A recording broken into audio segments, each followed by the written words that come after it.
ne kano kaseri kali out ku Telegram account yaffe ka butundu kamanyiddwa nga The Last Empress ba Empress yasembayo. Episodes zonna ziri available. Kyolina okukola genda mu description ya video eno osangeyo link ekutuusa ku Telegram. Movies ku Telegram yaffe zizakusasulira za free. Kyolina okukola kwe kusubscribinga, okulikinga n'okomentinga, naye ekikulu ennyo ye subscription yo etuzimba netwongerako okubeera nti tubeera b'amaanyi n'okutumekinga okuba nti ffe basinga.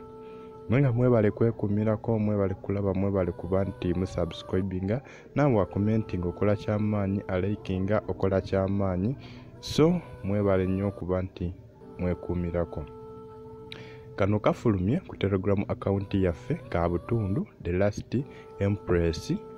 Series ezimu tesobola kuba nti tuzirabira wano olwa copyright n'amateeka agamu agatukugira aga YouTube agakwata ku bwannannyini bwa video oba bwa movies. Nga mukimanyi nti ne ba VJ abasinga tetuba na lukusa okuva eri bannannyini movies zino. So kyetulina okukola kwe kuba nti tuzirabira ku Telegram yaffe, naye kyolina okukola osooka subscribinga wano. Bw'omala subscribinga genda mu description ya video eno, bw'omala otuukayo then clickinga link eyo ekutuusa ku Telegram account yaffe si yakusasulira. Kyolina okukola ku subscribing, kulikinga, commentinga then weeyongereyo. N'ekirala waliwo abagamba mbu movies eyo zakusasulira. No, zakusasulira naye nga bakayise The Empress ba The Last Empress ba Empress yali tawena. Empress kajudde love, kayigiriza, kali educative ate nga kanyuma.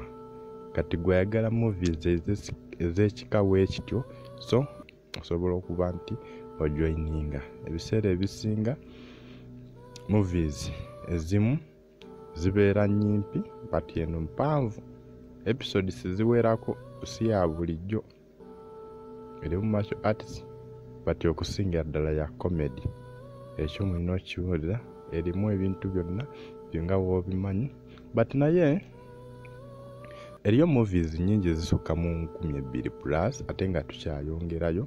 Leero ndi bwakuteeka movies like 2, naye nga mwebale kulikinga nakusubscribinga nakukomentinga, nawe atanaba kusubscribinga wani subscribinze netweyongerayo wano ku Jinja Media TV. Subscribe for more.